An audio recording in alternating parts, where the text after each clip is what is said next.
T-minus 30 seconds.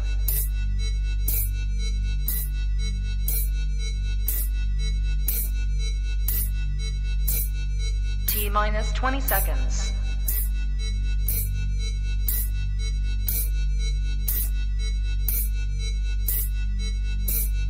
10, 9, 8, 7, 6, 5, 4, 3, 2, 1, 0.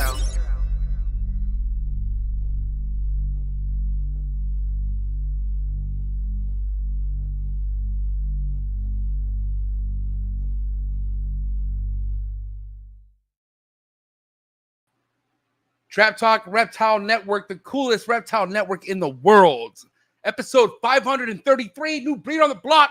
Prague Morphs tapping in with us from the other side of the world, legit. You know what I mean? This is going to be a great episode. But what's good, everyone? I'm your boy, MJ. Happy to be here. Happy to be back. I feel like I haven't been here in a minute. But what's good? If this is your first time hanging out. If you're into the ball python game, you want to know what is relevant in ball pythons, first and foremost. Like, if you are in this game and you're like, how can I be relevant? What do I? This is it. You're here, okay? Smash the like button, hit that subscribe button, hit that notification bell. Select all. You'll be reminded of every single relevant reptile podcast to your phone, to your devices, wherever you're at. You can listen to all Reptile Network podcasts on all the major audio platforms: Apple, Spotify, Buzzsprout. So wherever you listen to any Trap Talk Reptile Network episodes, thank you so much. Drop a comment in the comment section. Really means a lot. Lets me know exactly what you guys like and whatnot. So let me know what motivate you guys too after each episode. Really means something to me. You know what I mean? But if you're looking for exclusive content, if you want to get more out of each episode, if you want to get more behind the scenes, if you want to know what I got going on, right? I don't just tell everybody everything. But I let my Patreon family members know a lot. All right. So if you want to come join the Trap Talk Patreon family, the coolest Patreon family in the game, do that by clicking the first link in the description below. As soon as you join the Trap Talk Patreon family, you will get a link to a Discord. Taps with over 250 amazing trappers, okay? And there's an awesome Instagram group chat to connect yourself with. Best way to market yourself, man. So shout out to my Patreon members, all my new Patreon members, anyone who just joined the family. I appreciate you. I salute you guys. All right, it's going to be an epic episode tonight. All right, shout out to US ARC. Please support US ARC. Click the third link in the description below. Become a US ARC member. If you're not yet, these numbers really matter. Help us fight legislations that could be in your backyard. You never know. It could be coming your way, or it could already be there. Be aware, stay on top of everything by supporting US ARC and follow US ARC on Instagram. You can also subscribe to their YouTube channel, all right? Very honored and blessed for tonight's sponsors. One of them being Mark Bailey from Mark Bailey Reptiles, one of the best to ever come into the reptile world on so many different levels. Rodent game, colubrid game, ball python game, all right? Go to his amazing ball python productions that he has available on his Morph Market. That's Mark Bailey Reptiles on Morph Market. You can find the link in the description below. Shout out to Mark Bailey. Looking forward to hanging out with my dog. He comes here to Cali at least like 10 times a year. So he's coming here in October. Can't wait to see you, Mark. Love you, dog. But yeah, shout out to Mark Bailey Reptiles. Also, tonight's episode is brought to you by Brian Susan, Sundown Reptiles. If you are ready to dabble into such an amazing species, such as the tree monitors, all right? Listen, if it's not green tree pythons, a lot of you ball python people are jumping ship to. It is definitely the tree monitors, all right? No, I know more than 6 of you fools, for sure. All right, and our guys say, I would say 6 out of 6 are all going to Brian Susan, Sundown Reptiles. Top quality United States captive born and bred tree monitors. He has awesome abronia, okay, as far as the other lizard species goes, geckos, high-end geckos. All right, I'm definitely tapped into the Chihuahua game because of this guy, and I'm telling you right now, man, it makes life even that much more fun and greater in the reptile world when you have other amazing species that this guy has down. All right, now you guys already know I've done a sick-ass vlog at Brian's place, which you can watch that on the Trap Reptile vlogs. But thank you, Brian Susan, Sundown Reptiles. Link in the description below. Go check them out. Let them know the Trap sent you. He'll take care of you. And shout out to my Texans. That's right, Ashley and Steven over at Focus Cube Habitats. What you see behind me, 3x2x2 PVC designed enclosures, all right, where I keep my most desired, my most loved snakes in. I'm not gonna lie, I love all my other reptiles, but man, this right here is my bread and butter, you know, dreamy wise, you know. So shout out to Stephen and Ashley for keeping my room looking so minty, because not only do I keep my chondros and my emeralds in a Focus Cube Habitats, I also keep my raise ups in Cambro tubs that are designed by Focus Cube Habitats, and also my tree monitors are all in Focus Cube habitats. I want to say that this room is about 78% Focus Cube habitats out. The rest are racks. We got a plan for that though someday. Right now, I can't do nothing about it. But I got to tell you what, if it's not in a rack system, it's in a Focus Cube. All right, that's a fact. Go to Focus Cube habitats.com. Over 30 different designs you can get your hands on. All right, and you can also follow them on Instagram. Check out their YouTube. Thank you, Stephen Ashley. Focus Cube Habitats. All right. Also, shout out to Clutch, #1 ball python organization app in the game. Cutting edge, literally ahead of its time. All right. Please check out Clutch, especially if you're just building a collection. You want to do what a lot of other people really aren't, and that's organized. All right. I will say it is getting a lot better from when I first came in, but Clutch is making it easy for you, and it makes you look legit. All right. So shout out to Clutch and the entire Clutch team. All right, mad work in the future between Trap Talk and Clutch as far as collaboration. I have an awesome episode lined up. But for now, please go to Clutch on Instagram. Check them out. You can find all their social media plugs in the description below and become a member. Subscribe to their awesome app that just makes it everything easier. I'm telling you right now. And I love all the color coding. It's the way to go. All right. And also shout out to the chipper. All right. Go to COCO.com and get your hands on the #1 chip substrate, chipper substrate. All right. I use COCO to go. And I put in TrapFam24 to get 24% off my entire order. Please do that as well. All right. And get your animals on the #1 substrate. All right. I'm talking full sheds. No issues with my sheds. All right. And Emilio doesn't even know what to say to that because, he's never had issues with any sheds, I don't think, at any point in his career living in Miami, baby. Miami, baby. Bro, I finally get to talk to you about Daytona, Florida trip. I couldn't make last week, but dude, how do you live down? Listen, I love knowing you because you're real Miami. Like when I think of somebody who's grown up in Miami, I think of you. Like you're the guy, right? But bro, the humidity down there, the heat, dog. I couldn't even smoke my joints. It was crazy down there. Hottest I've ever seen Florida in my entire life. I've probably been to the gym maybe 6 times this month because of all the work and how hot and muggy it is right now.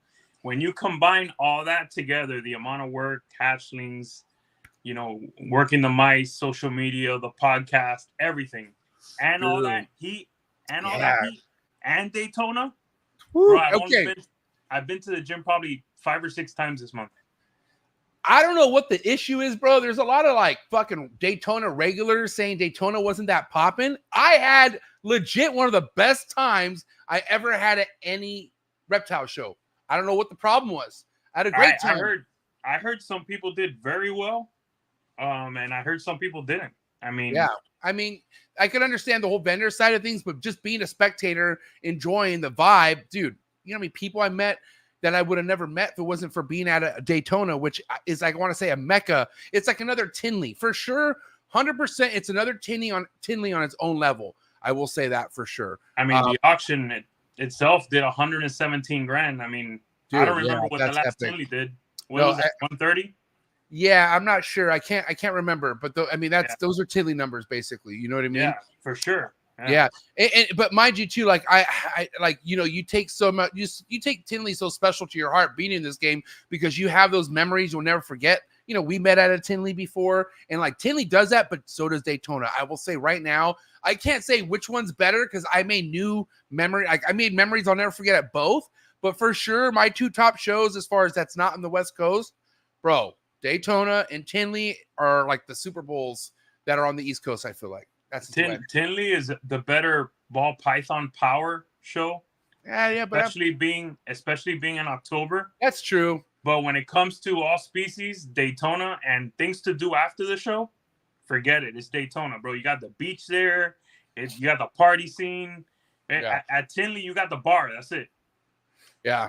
But there was heat there, bro. We had Josh Jackie who had heat. Bob had heat. My favorite table, the Rice Reptiles fucking family. Yeah. Dude, I was drooling over their table. Yeah, and then for me, bro, I didn't look at a ton of ball pythons this show. I looked at other species. Yeah, we'll get into that. You got something else going on. You got a bite. Yeah, for sure. Yeah. Hey, Emilio's hitting a new point in his life, and I cannot wait to talk about that. Ball pythons are still #1, though. Just saying. Yeah, and real quick, Trap Talk worldwide, baby. Global. Worldwide.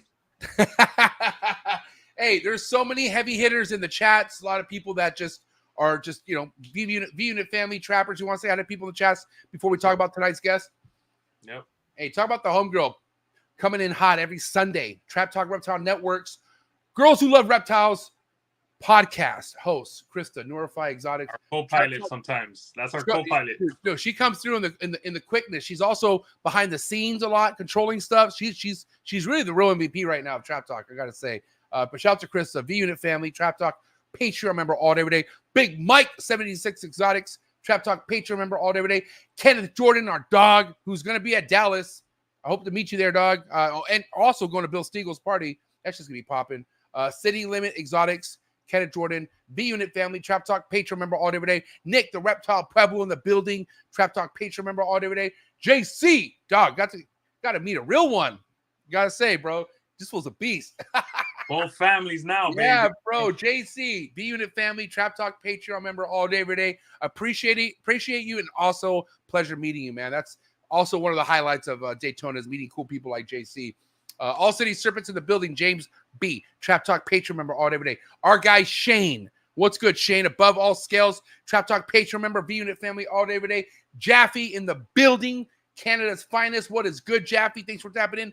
Eric's Morph Factory, V-Unit family, and the guy who saved me, bro. Remember the dab he gave me in the morning? Oh, one of the best, most humblest guys in the game. I'll go to war with that guy. You don't know much about somebody who's like legit a quiet person, even via social media. And, you know, Eric's still quiet in person, but, you know, we still talked. And I found out how legit of a G this guy is, bro. This motherfucker's a G. He just does his thing on the low. But he's a G. He keeps dabs in the rooms, ready to rock. And he made my whole morning. Do you remember that? Remember how happy I was? Yeah, right? I was stoned, bro. I was ripped. And it was like, you know, being away where I had to have my dabs on me, bro, that guy legit made my morning. I remember because I was pretty hungover too. I was, you know, raging the night before. But anyways, Eric's Morph Factory in the building. Appreciate it. We're going to end it. No, we're going to end it with, no, we can't. Hold on. There's a couple other hitters in here. I can't forget the homie PJ's Creation, homie Eric, Trap Talk Patreon, remember all day, every day, V-Unit family. This guy too, Jamil. Shout out to Jamil. I met the homie Jamil, Royal Serpents. All right. V-Unit family all day, every day. Appreciate you. Matt B in the building, Trap Talk Patreon, remember. Cody Stanley in the building. What's up, Cody? And then my guy right here. He's gonna take the cake. All right. Shout out to JQ. I got to meet JQ and his wife. Amazing people. JQ, you are just as raw as you are in person via social media. And that's what I like. Someone who matches that energy via social media in person. That's exactly what I do. And that's JQ. JQ, I look at this fool like family now. He's the man. Authentic MF. That's all I want, man. Authentic motherfuckers is my jam. And I love meeting you authentic fools in person. I can't wait for the next one. I'll be at Dallas. But all right, shout out to everyone in the chats. If you think that tonight's show's worth of any super chat, all right, if you have a question or a topic, drop a super chat. Don't be shy. But Prague Morphs, bro, this fool's been on the map for a little bit. I'm not gonna lie. I've seen his work. All right. I don't know if I originally asked him to come on, but I remember just hitting him up and say, bro, you got some heat, my man. And he was cool about it, right?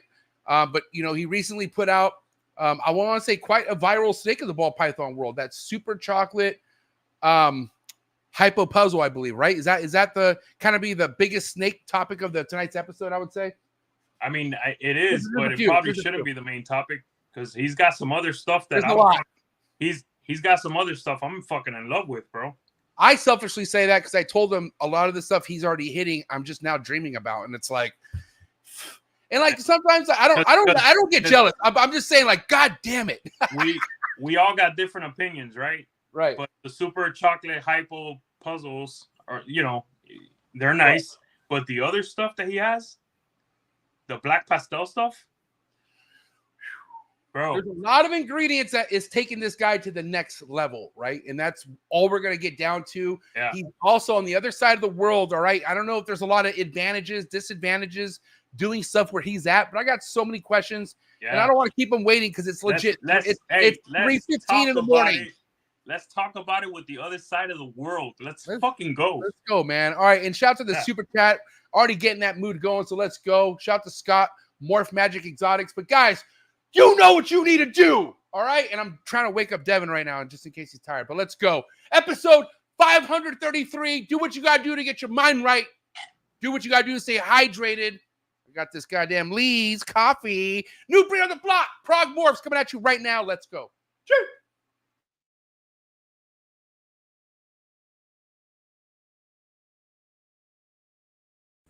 Good.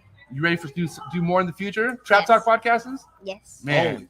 Only Trap Talk. Exclusive. Yes. Exclusive. Oh. So stop calling us. Rub the spot, get the club to pop. When I come up with the crop, God love it or not. I'm hot from the hop to the rub the spot, get the club to pop. When I come up with the rub the spot, get the club to pop. When I come up with the rub the spot, get the club to pop. When I come up with the rub the spot, get the club to pop. When I come up with everybody, we do it. Everybody, we do it.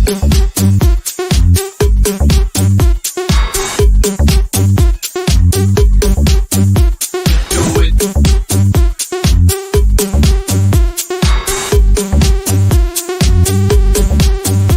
Do it.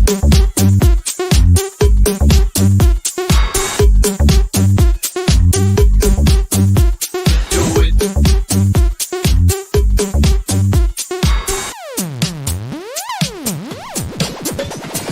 Rub the spot, get the club to pop. When I come up with the rub the spot, get the club to pop. When I come up with the rub the spot, get the club to pop. When I come up with the rub the spot, get the club to pop. When I come up. And we're live, episode 533. Prague Morphs, Devon in the building. What's up, Devon? What's up, man? Can you guys finally hear me? Yeah, can you hear us? What's up? You're Damn, not dude, dreaming. You're not dreaming. You know that, right? Nah, yeah. What an intro, you know, and like the lead up. I'm just sitting in the back watching you guys. You guys are getting my definitely woke me up. That's for sure. So I got a question. Yeah. Did you take a nap or did you not sleep? Nah, I slept. I fell asleep at like 7. I thought I would sleep until like 2. And what time? You're pretty good then, bro. You're pretty I good. woke up at like midnight. Yeah, maybe like 12:30. Yeah, you're pretty good. Yeah, and mind you, he's not a resident of Prague. You know, he's from America. Yeah. Oh, and, okay. Yeah, and little backstory, real quick. You know, if you want to go ahead and just explain your situation, being in America now, where you're at now, being a family guy. You know, you just got married. Congratulations. You know, It'll- you're very happy. But real quick, give us a little bit of background as far as you know where you were from in America and what brought you to Prague. So I'm originally from Vegas. We had a foreign exchange student that was from Prague in 2006 or 2007. Okay. I was a freshman and he was a senior, so he was 4 years older than me. And he lived with me just for 1 school year. And then basically like every summer, my parents just kind of like used it as an excuse to get me out of Vegas and started sending me out there. And then after being there like almost 10 summers in a row, I eventually got a visa. And then, I met my now wife and we started snakes together. And that's kind of why we're here now. So that's the short version without getting too into it. Damn. And did this come from, as far as a lot of other stories, right? You know, it all started as a child. Like, did you have snakes in Vegas back home, or like was ball pythons always something a part of your life, or how did that connection even become about? So my family back home in California lives on a ranch. They have like an emu and some horses, and never anything like too crazy. And then Right. my mom has exotic birds. She had like a blue and gold macaw and African Damn. crane things. So I grew up with those, but I never really had any exposure to snakes or anything. I had quite a long period where I really watched a lot of like venomous stuff on YouTube, like Viper Keeper and like Tyler Nolan and just guys like that, you know? And I think that was maybe the start of what got me into like the interest in reptiles. And then when Therese and I were living in Prague, because we don't live in Prague anymore, we'll get into that later. But when Therese and I were living in Prague, we really wanted to get an animal, and it seemed like the dog was the wrong thing. And in my mind, I had this vision of like having this colorful ball python in a terrarium underneath my TV in my living room, you know? Right. So that was kind of how it started. And we ordered a terrarium, and the terrarium was late. So I ended up having to order a second terrarium. And I told the breeder at the time who I was buying it from, and he was like, "Oh, dope, you can get like a second animal." And he sold me animals that like had the ability to make Batman stuff. And I had never heard of any of that. And it was just like, what the hell is this, man? And I found Morph Calculator, and that was just like the start of It was over. yeah. It never ends after that, you know. And So this was recent. So all this stuff was within the last 5 years, I would say, right? Yeah, we bought our first snake in May of 2021. So pretty much the question, I don't have to ask you what got you in the game, the Batman, pretty much. Yeah. Dude, you know, but I didn't buy the snake with the intent of making Right. Batman. Like No, I just went it was on the opportunity that came. Yeah, I like went on the guy's site and I was like scrolling through stuff, and the first animal that I picked was like a butter. What was this? It was supposed to be a butterfire spot nose head clown. It ended up proving out not spot nose later, but whatever. But because of that, the guy was like, "Oh, here's a leopard pastel 66 clown, and if it proves out, you can make butter Batmans." So that was just kind of like the start of it. And I remember when I was on the Morph market calculator, you know, you can like, if there's a combo that's been made, you can click it. And if the combo's never been on Morph market, you like can't click it yet. So one of those combos, like the butter pastel or something, Batman, like hadn't been on Morph market yet. So I was like, fuck, man, I can make a world's first. The reason why I'm laughing right now is because like legit 2020 was my first year breeding, like to the point where I had stuff to sell, right? And it got to the point where like sales were like they were so happening so quick where I was still able to like almost maximize by like getting somebody who's never kept a snake before, but they're all like, there's Pandora boxes opening in their head, right? And I'm like, listen, you're paying this much for this snake. I'm just going to give you this snake so someday you'll make this. Like, you know what I mean? And I might have sold an extra 2-3 snakes to each customer during that 2020 to 2022 era because like everyone was like, wait a minute, I can make this if I wait for this to do all that. And I got to tell you that I guess you could call it a sell tactic because all it did was just make everything like holy shit for them. And that's kind of what happened with you. That's why I'm laughing. Yeah. I mean, I guess not like unluckily for that guy, he didn't get tons of business from us just because it wasn't the best experience from him. But that definitely got the ball rolling and got us to like where we are now.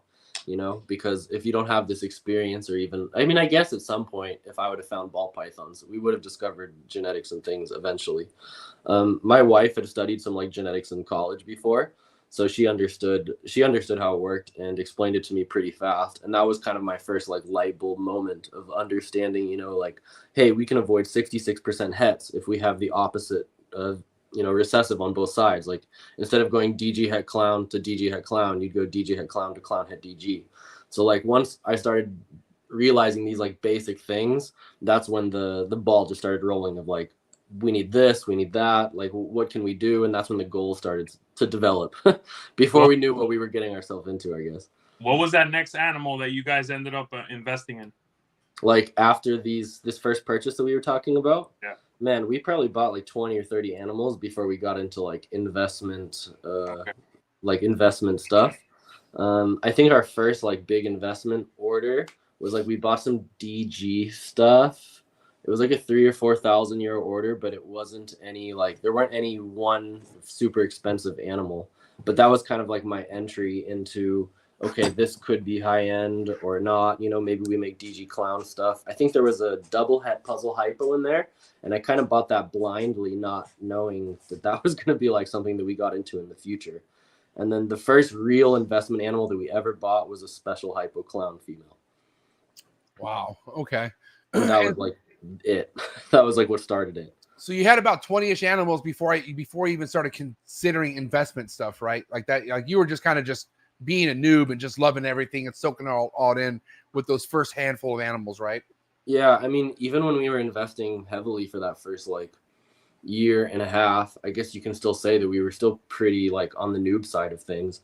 We understood what we wanted to do, but we weren't sitting down and being like, okay, we're gonna buy the special hypo clown and these are our goals in 3 seasons. It was more just like, yo, that's a killer banging animal. And it's, you know, we're going to build up a bunch of females. So let's just start getting the best stuff that we can get in Europe because we're living out here in Europe. We're not in the States, and just kind of go from there. So as we learned more, we were able to make more of like a breeding plan and figure out like what we wanted to do. And taking Renee's collection, which we'll get into with other questions, that taught us a lot about breeding plans just because he had done everything so well and almost like so perfectly. Because the super chocolate hypo puzzles come from his animals, even though we bought them from him. So, I'm curious, like, who was the one that kind of like reeled you in with either their content or just showing exactly like what they were making to give you that even thought of investing? Like where were you looking at this stuff? Was it just Morph Market after the calculator stuff, or was it YouTube? I mean, Morph Market, obviously watching Justin and Miguel stuff is a big one on YouTube. But I guess what really pushed me forward was there's a guy out here that lives 10 minutes away from us now. His name is Martin. They're called Bohemia Balls, I think. Bohemia Ball Pythons. All right. And he was the first collection that I got to visit that had 300 or 400 animals. And he wasn't doing tons of high-end stuff at the time. And he's not a full-time breeder, but they're like a big enough hobby guy where they're like wholesaling and, selling 200-300 animals a year. And he was the first guy to be pretty transparent with me about like how much money he had invested and how long it took him to, recoup some of his investments and things. And I think that was kind of the first like wake up call to me that like, hey, this is super doable, but let's not focus on the lower end stuff. We should just go completely into high end, because the expenses to take care of $1 million snake is the same to take care of a $1 snake. So that was kind of like where that started for us. That's the truth of the fact, man. Like, people, think because you invest so much in one snake, it has like special like grow up privileges, and it's not. It's all the same shit. Like everything costs the same as far as feeding it goes for those 2 to 3 years. And those are numbers that Emilio's very big on numbers and writing shit down like that because this is a full business for him, as it is for me, right? But I have multiple other stuff going on, which I should still be looking at everything like that, right? Like how much it actually costs you to feed each baby, especially if you're not breeding your own rodents, right, Emilio? Mm-hmm. If you're buying it from another source, all that calculation does come down to stuff that you want to look at, right, Emilio? Oh yeah, for sure. I mean, you have to be, what do you call it? KPIs. You have to be on. You have to know what you're doing. You have to know what it costs you to produce a ball python every year. Yeah. And how many animals do you have, Emilio? I have about 220 without babies. Okay. And you are not breeding your own rodents? I breed mice for hatchlings and to sell. I buy my own rats. I get rats at wholesale, so it works out good. Man, we don't breed anything. We have no space for it at the moment, so we have to buy everything for our collection. Oh yeah, that gets expensive, especially if you don't have a wholesale outlet. But I'll say this: when I worked a job, it was what it was. Now the snakes are paying for everything. I also have the rodent side of the business that's working out really well. If I was still working, I probably would not be breeding rodents. Mm-hmm. Yeah, and we were talking about advantages and disadvantages as far as where you're at doing what you're doing. How are you getting your rodents, and how big is your collection? So I was on Clutch earlier, and we had 512 animals. That's not including our hatchlings, right? So that's not including all of our hatchlings. How many hatchlings have you put in there? Like 2-3 clutches only? So we have like maybe 600-ish animals at the moment. Wow. We're currently living in an apartment building in the middle of nowhere because we bought land about 10 minutes away from here, close to where that same guy that I was just talking about, the Bohemia Balls guy. And we're buying from an industrial rat breeder that supplies most of Europe. The prices are like probably a third of what you guys are paying, and I still don't think I'm paying wholesale for them, but it is still expensive. What do you pay for? I mean, if you want to put the number out there, what do you? Yeah, sure. I don't remember exactly off the top of my head for a small rat. You want to pull it up? I mean, hey, that's a lot. My wife will pull it up, but it costs us between 1,500 and 2,500 euros a month to feed our collection. That's a lot of animals, bro. Yeah, it is, man. It's crazy. And 1,500 euros is how much in American dollars? Because it's like 8% higher, I think, was last time I looked. So okay, so you're not spending a lot to feed 600 animals. No, but that's because it's in Czech Republic. So the prices are, let's see here. We are paying, so for 26 to 50 gram rats, we pay like $1.25. That's actually really, really, really good. And this is their retail pricing too. So I think that we're not, Wow. That's really good. And then like 51 to 90 grams or 36 crowns. So that's like $1.80, $1.70. It probably costs that guy 50 to 60 cents to produce that small rat. Yeah, I mean, dude, they're the biggest producer in Europe, I think. So they're also reselling a lot as well. You're getting mice and rats, or just rats? Rats and mice, and a few ASFs. But you know, my friend who lives down the road from us, he feeds ASF to his whole collection, and he has the craziest. He pays less than $1 per adult ASF that he feeds in his collection. It's incredible, and he has like 1,000 animals. He pays less to feed his 1,000 animals, I think, than I pay for my 600 animals. So you're pretty much doing this full time if you have 600 animals. Oh yeah, we're full time. We've been full time since before we made our first sale. Holy shit! Fuck. Yeah, when we got into it, I mean, there was a period. So I used to be a professional poker player, but with COVID and everything, it kind of just like stopped, and I was sitting around with my bankroll, not doing much with it. So when we started investing into the snake stuff, I kind of knew that it was like, okay, worst case scenario, I go get backed or get a loan and start playing poker again. But we had enough. We had enough to survive for like a year or two prior to us having any sales. And then thankfully we got the opportunity to buy 2 collections, and those 2 collections that we bought sped up our sales. And yeah, now we're full time. We have 1 full-time employee. We have like a team of 5 of us almost.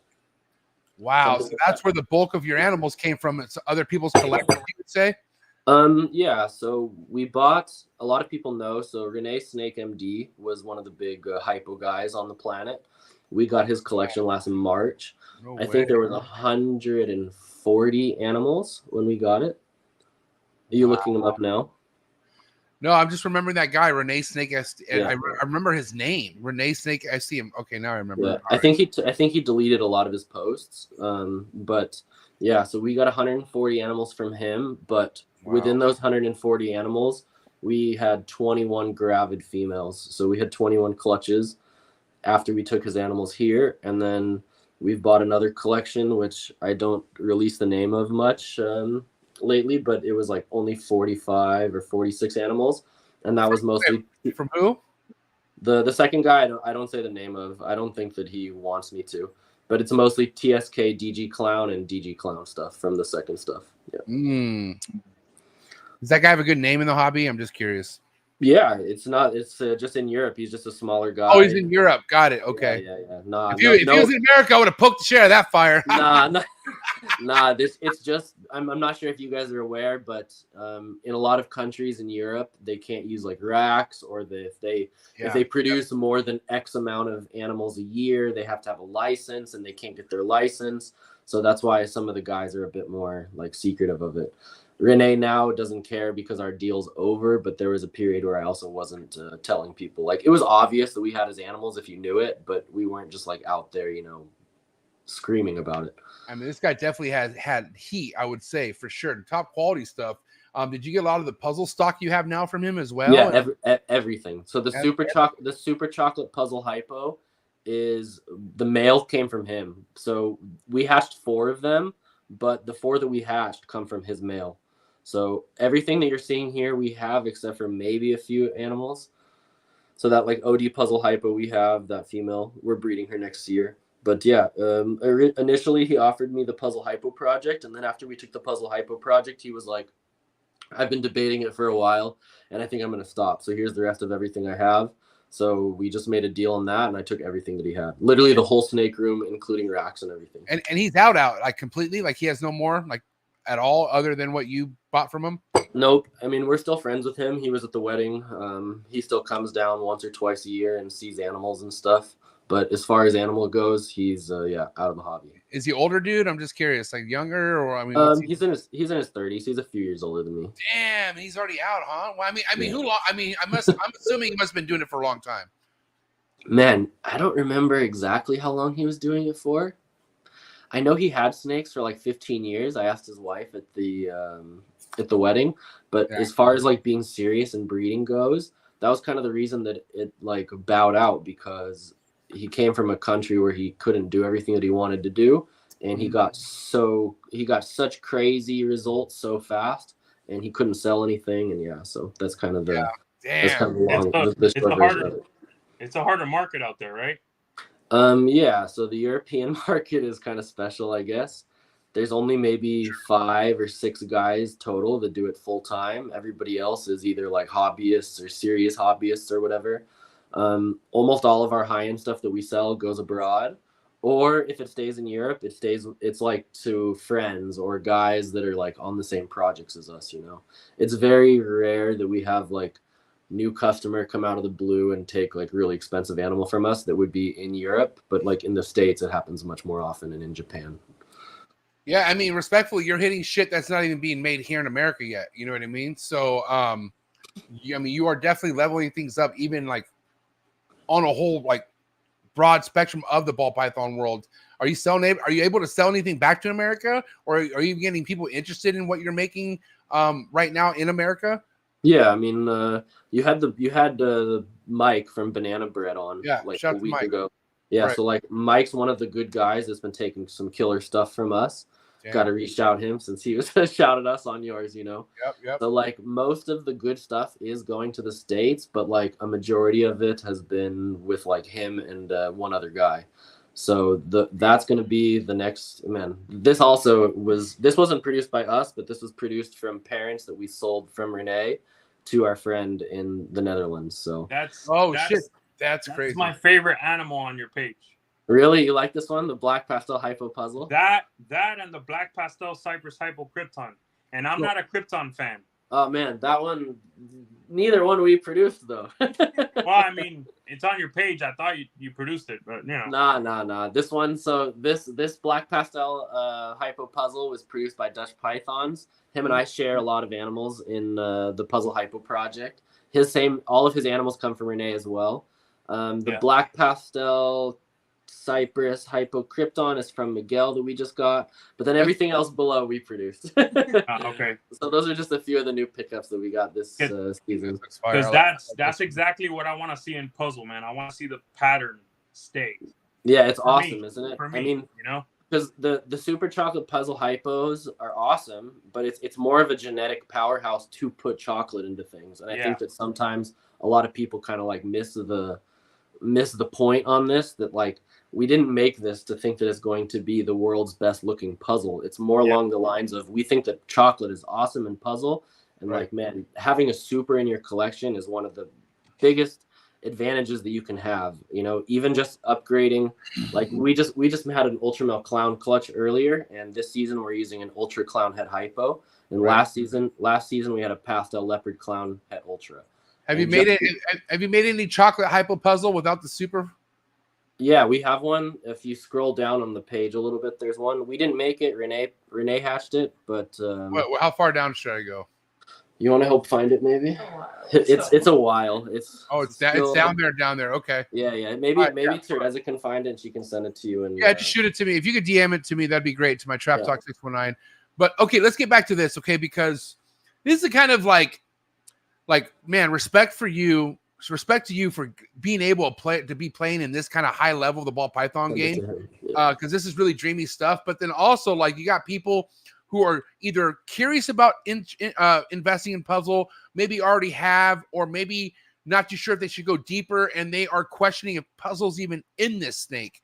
And I'm curious, like, how you are able to determine that this thing has puzzle without having any genetic testing to back it up. Like, what are you doing with that? And real quick before you go there, and what was the pairing for these animals? So this is super chocolate hypo puzzle to chocolate hypo head puzzle. Okay. So there's not much else at play. Well, did you already DM it to him? So she DM'd you the chocolate hypo puzzle. Wow. Maybe that's a good starting point. It's an adult now, but so the reason that I know that this is puzzle is A, because the dad is almost identical, and B, we've hatched 5 or 6 super chocolate hypos now that are not puzzles, and I know it's not a huge difference, but you don't have these little tiny circles that go along the sides, and the white even comes up on it, and there's even you even have the fading that's on the side of the snake. The eye stripe isn't so extreme with Renee's puzzle hypo stuff, especially with chocolate, but here you go. That's the chocolate hypo puzzle. Dude, I like the other one 10 times more, personally. Really? I like the chocolate hypo puzzle. I mean, it's an adult now, so it doesn't look as crazy, but there's more to do with this than there is with the supers. Supers reduce everything. Chocolate hypo puzzle, confirmed. Yes. Just chocolate hypo puzzle, yes. Interesting.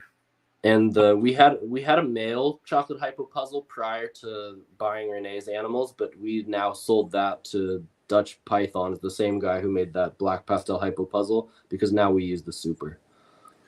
I mean, dude, this takes me back to 2016 when I'm very first looking at my first ever ball python, and I'm fucking freaking out. That's what kind of vibes this snake gives me. Really, you like this one? That's how much I love it. Yeah, I'm a super GHI guy, and like all that kind of shit that does this to this snake is like, I know there's no super GHI. I'm just saying, like, that's always been my jam. Supers that do stuff like this. Now, mind you, I'm not heavy invested in a puzzle, and I guess maybe if I was more of a puzzle guy, I would want to see more puzzle stuff. But I fucking love this snake personally, and I'd rather just keep it and make a bunch of sick ass puzzle shit with it and tell people to fucking suck my, you know what, you know what I mean? I feel like people are questioning it maybe because it's not what they want to see per se. And maybe, you know, since you're saying all four of them are, I mean, I don't know, to kill the naysayers, I'd test it, bro. Yeah, sure. I mean, the thing is like the people who are interested in buying them are not questioning it. So that's, you know what I mean? It's not I have absolutely no doubt in my head that they're not puzzles. If you look hey, Milo, he has a good point right there. Okay, I get it. Yeah, but you know what I mean, right? Because like this is how I treat with our customers. If I sell you something that doesn't prove out, I owe you much more than you paid me for that animal, and we have a good reputation with people, and I'm sure there's a lot of people out there that can vouch for us. If I sell you a $10,000 animal that don't prove out, I'm going to give you more than 10 grand back. For sure. I'm going to catch you back up more than you would have been based on my mistake. So that confidence allows people to buy. There's been, like, for example, with Mike has a banging spot nose. What is it? Spot nose, Orange Dream Special Hurricane Hypo Head Puzzle female from us. And we wanted to test the Hurricane, the Special, and I don't think we could test the OD here. So he wanted to test both. So I said, hey man, it's all you. It's your, you know, it's a crazy expensive animal, and it makes a big difference when it's 3 genes instead of 4. So we tested both, and both came back positive, and he felt much better about it. You know, there's still 2 other genes that need to prove in those 4 gene combos, but we made the other combos, like we made the worst combos of the 4 gene to compare it to. So we're confident that it has it. So that's kind of how we look at it with this. Last year we had chocolate hypo clown to chocolate hypo, and we hatched 2 sets of twins, which ended up being partho, but we hatched 2 sets of super chocolate hypos. And the super chocolate hypos have the almost like the little stranger-ish stripe that goes down the side. I don't have a picture of it anywhere. If I was in the snake room, I would pull it out and like show you guys to compare. But this is maybe not the world's best example from those 4 super chocolate hypo puzzles. It was just the first one to shut out. So, but if there's a bunch of haters out there, I mean, I'm willing to put it up to whatever we need to. I don't want to say there's a bunch. I mean, hey, hold on. I fully understand what you're saying about you taking care of a customer if you miss ID something. Justin Kaboka miss ID stuff. Okay, so we all will. Now in this day and age of genetic testing, especially with the pairing that you have there, it wasn't puzzle to puzzle. I mean, why wouldn't you test it? I mean, sure, I'll gladly test it, but I'm made enough super. Sorry, I'm just speaking for the people that are watching.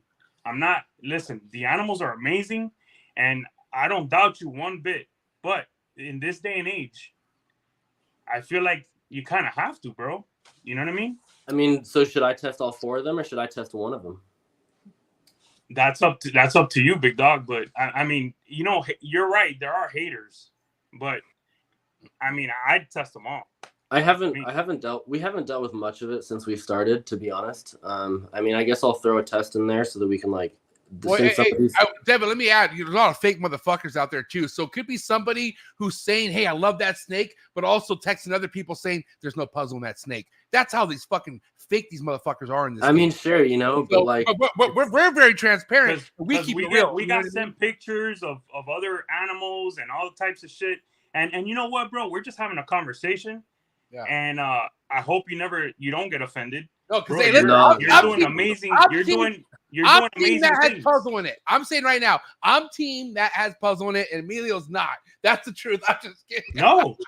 No, Where's the? no, do you have no, the picture of the that's male? not what I'm saying. That What was, I'm saying kidding. is, Hold That on, was a yeah. joke. if I'm I just was saying, him, it's So my hold on, business. I would test for it. my for my got him worked up now, Emilio. just Good job. for our case here, since I can't send a shed in right now, we have a picture of the male that produced these, and he's also a super chocolate hypo puzzle, and he's proven out on 7 clutches now to be a super chocolate hypo puzzle.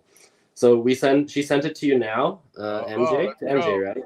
Yep, MJ. Yep, I think. All right. So Hey, she guys, sent it.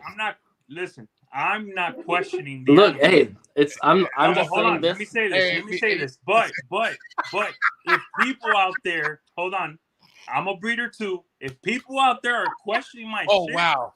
if people out there are questioning my shit, I'm gonna test it. That's all I'm saying, bro. Big up. That's all I'm saying. I've only had one comment since that I've noticed of someone questioning it, and that's like just one. Look, so this is the male that produced those. Mm-hmm. And that has puzzles. I mean, He's proven over 8 clutches this season as a super chocolate puzzle hypo. I'm going. Renee produced him. Renee is a pretty smart guy with his IDs too. And when Renee questions things with me, I know I fucked up. But even in the egg, when I was cutting them, he was like, "Man, those have to be puzzles." I'm gonna gladly test them, and then maybe we'll tag you guys in the test or something just for fun. Hey, Devon, also make sure. Wait. When you tag, make sure to say thank you, MJ, for being on our side. And I'm just saying. Hey, I'm gonna analyze the animal for you right now. Right now, under that bottom pattern, I see that elongated pattern on the bottom. That screams puzzle. The dorsal screams puzzle. That one screams puzzle to me. Okay. Hold on. There's no questioning it. Okay, but hold on. This is a baby snake, right? So a lot of this stuff could grow too. I mean, not all patterns are going to mimic each other, but if you see a little bit of similarities of how these are designed on the snake, I see a lot of that patternation. If you see a little bit on the bottom here, like where the snake curves, it's not a lot on this one, but it starts to come up a bit. I mean, those along with that same dorsal striping, I see it. Super chocolate hypos don't look like that. I wish, man. Do we need to go downstairs and grab the super chocolate hypo? Hey, we're making it juicy, you know? Yeah. No, I mean, look, they're like a shed away from being able to be tested, so no worries. But listen, I'm not giving you a hard time, bro. I love those animals. They're amazing.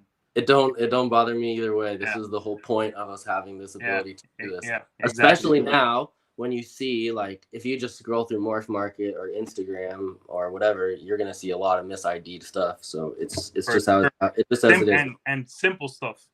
Yeah, I mean, you see it all the time from big guys, small guys. Sometimes we see what we want to see and not what we see. So I understand why people think that way. And the shed testing is amazing, and hopefully it gets to the point where there's just no more questioning anything anymore.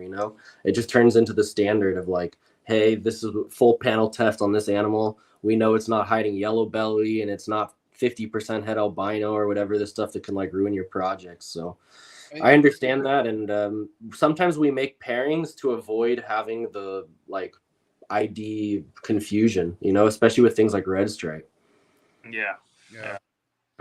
Now, obviously there's so many powerful ingredients to make the stuff that we're looking at right now. I mean, super chocolate and other genetics that we're talking about. But where do you feel like the route you want to take a snake, like the way we were just looking at, right? So here we have the super chocolate hypo puzzle, and you see what it looks like. What direction would you want to go next with it? Well, we're not going to use the male next season. We made enough chocolate stuff this season, and there's no point in just continuing to produce more and more. Right. So we will hold at least a female, if not 2, depending on what sells or whatnot. But the way that I look at what I'll do with at least the female when it's of age is it's the perfect female to add another recessive to, because you're going to get chocolate on everything, right? So DG puzzle is one of the last things that we don't really have, and hopefully by then we have something along the lines of decent DG puzzle stuff, and then we can make some codom chocolate puzzle double het stuff. We don't plan on adding much more to this combo because, like I said, we make them more for the genetic power of you not having to like struggle with IDs or not making normals anymore, because it makes such a big difference in your clutches, man, especially with like holdbacks or sales values or whatever it is. Right. So I think that maybe Orange Dream could be a cool little mix with this, with the hypo. It could maybe turn it a bit like purple. But as far as like different combos of super chocolate, I'm not really trying to hit any more of those. So, by the way, anytime I make it seem like, making Emilio look bad, it's a joke. Like, Emilio's my boy, first and foremost, okay? So he's never, he's never actually really hated Pastel. I joke about that. And he was never really team not Puzzle. I just joked about that. I love Puzzle. But there is one thing we go back and forth about, okay? Okay. Hold on, let me finish. All right, Emilio really believes that chocolate and Wookie are the same thing. There's no difference between the two. Well, I used to think so too until it was proved different. Let's get into it. All right, but hold on. What I do? Hey, listen, bro. Dude. I love shed testing, okay? But Confusion and Acid are the same, and they said they're different. Different, yeah. Raven, Chocolate, Czar, Wookie they do the same things, so not really. I'm sorry, bro.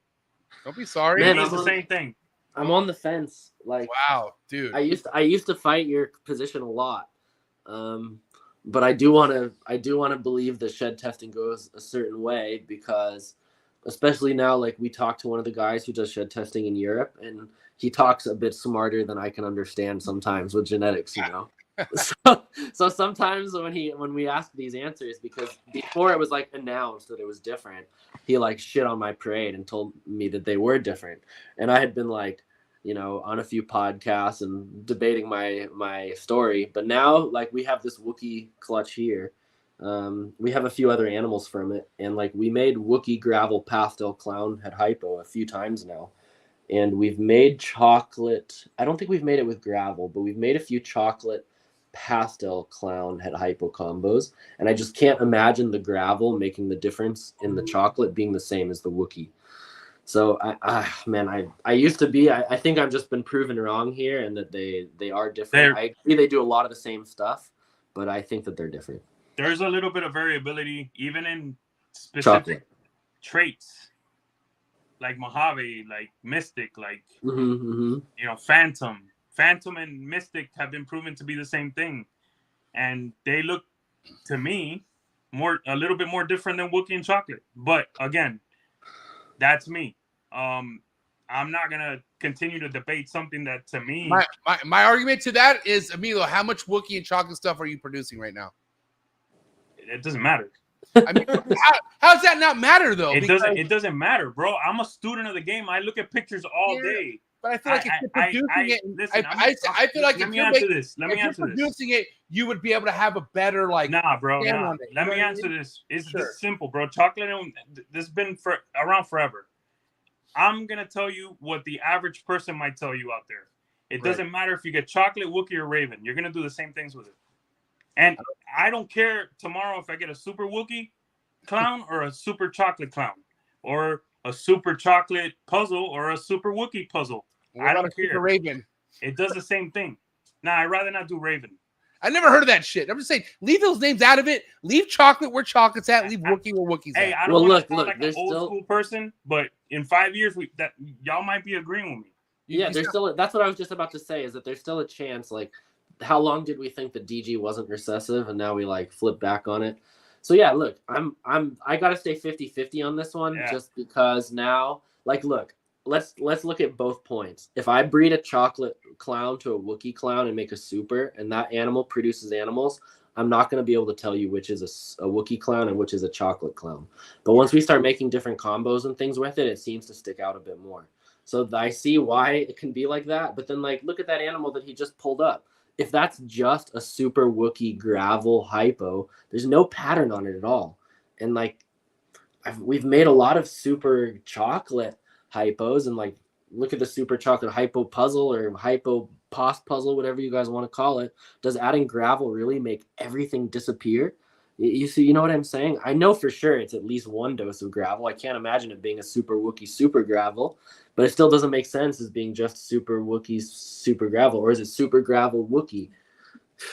These are It's the just, guys, sorry. With me, you're gonna get a different take because I've seen this too many times. I think the way I'm looking at it is like, okay, asphalt and gravel are different, right? When you look at the super forms, similar, but they're different. Like one has a cooler, darker tone to it, like, freeways look cooler in my sense because they're darker, but they're different. Asphalt and gravel. I would want to say, if you want to say Wookiees any similar to chocolate, I would say it's on that spectrum of gravel and asphalt. But I mean, if you put Wookie to chocolate, does the super come out? Yes. Then I need to shut up. I mean, but then if you put a chocolate to a spot nose, a super comes out also. It's just a different. But like, is it okay? But does it look like something like, okay, we've seen asphalt, or excuse me, pavement stuff, right? Pavement looks different when you do asphalt to gravel, right? You can make a pavement, and we all know pavements have their own look, right? Does a Wookie to chocolate have its own look like that? I don't think there's a lot of people doing it because they're scared of that fact. So now that we have both tests, right? So you should theoretically be able to have that super and just like test them. This year. I'm gonna put chocolate and Wookie this year. Oh my God, Emilio, you're going down, buddy. we have both, but I'm not sure I'm ready to mix them. Justin did that elite combo, bro.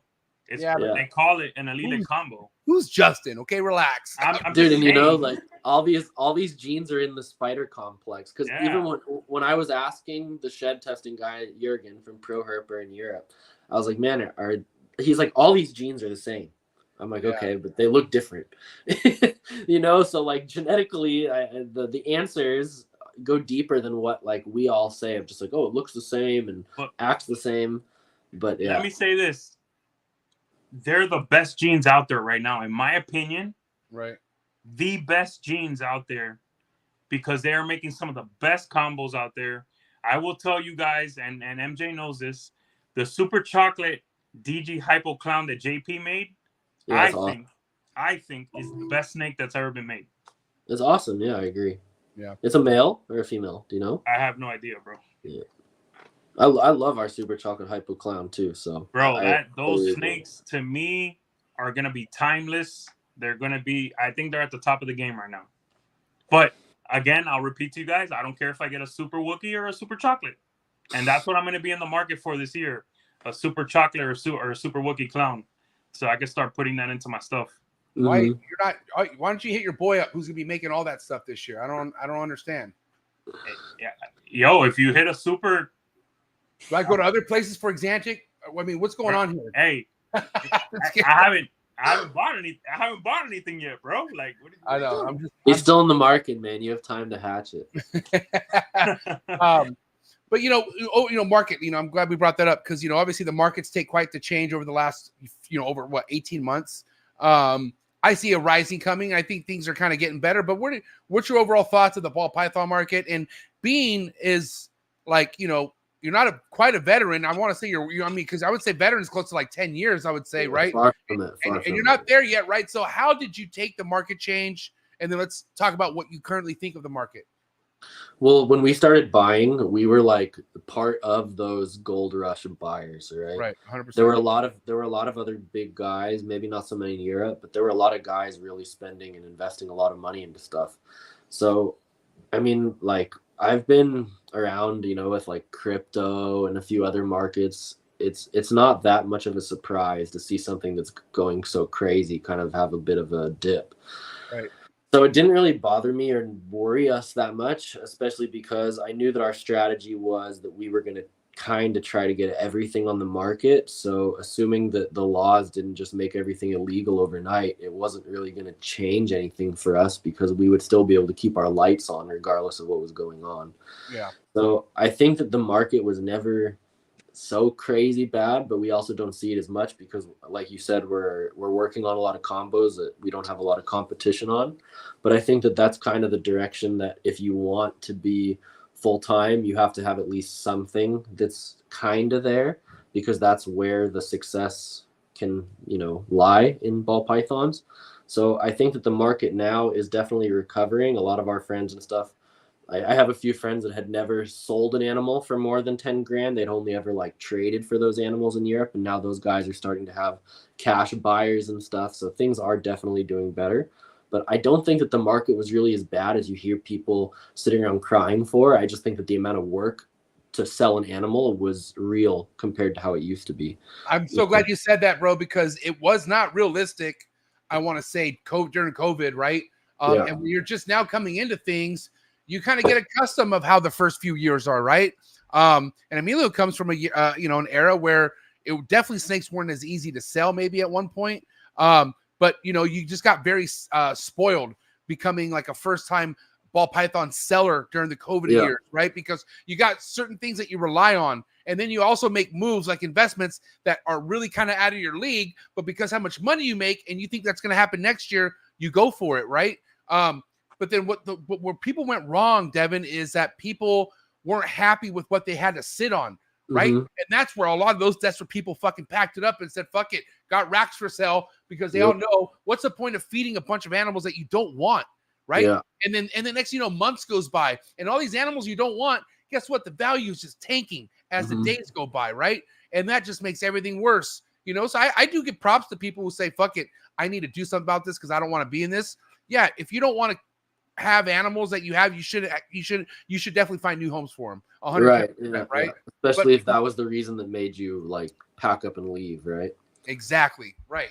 Speaking of the market, I think we've been through the worst overall already.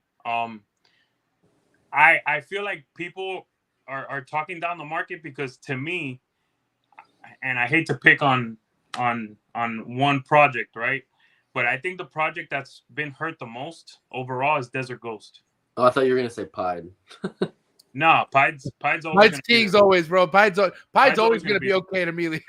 Pied has every angle of the game at the end of the day, and I think we have 20 animals of Pied or less in our collection. That's cool. I mean, it's just not for us. That's fine, and that's fine. I mean, but it's a good thing that you can make that decision. You know what I mean? Yeah. But there's still enough to go that direction. But DG is the one that's been hurt the most, I think. If you're not working DG correctly right now, you're in trouble. Yeah. Yeah. I mean, Clown too, to an extent, right? Yeah. I mean, if you're still packing 6 random gene clown clutches where you're gonna never be able to ID them and don't have a direction forward. It doesn't change much also, right?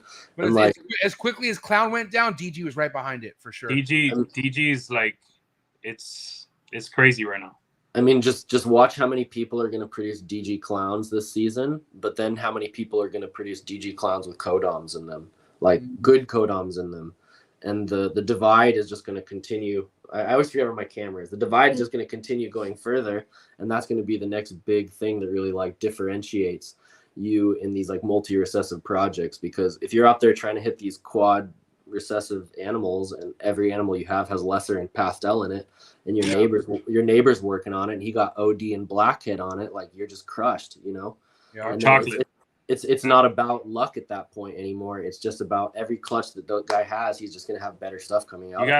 You gotta move right, bro, because the rest of the DG market, boy, and there's people out there that build their whole collections on DG.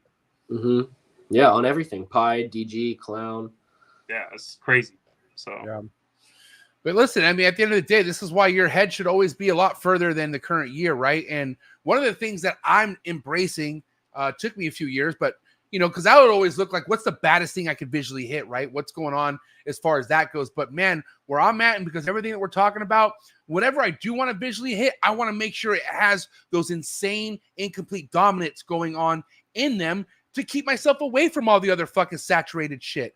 Yeah, and the thing is, even if you wait another 2 years, like let's just say, for instance, you could hit a visual double recessive, but if you make hets instead with insane like super gravel or super chocolates or whatever, waiting those 2 years, you're still going to make something that a lot of other people aren't making. You know what I mean? It's just all about like, what are you really planning for goal wise? And if your goals are not 5 years and plus ahead, you are always going to be chasing pipe dreams, and you're never going to eventually make something where you are on your own fucking platform with it. You know what I mean?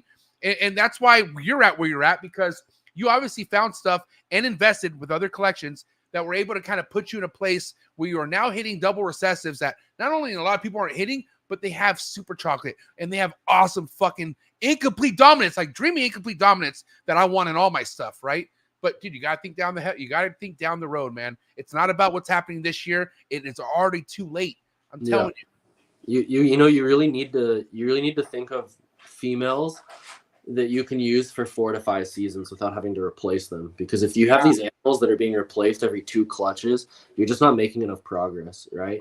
Because like, man, a super chocolate hypo clown, super chocolate hypo puzzle, even just super chocolate clown, super chocolate anything in a recessive that you are working on, you can just use it for so many seasons in a row because there's so many different ways to expand on it, add other recessives and stuff on it.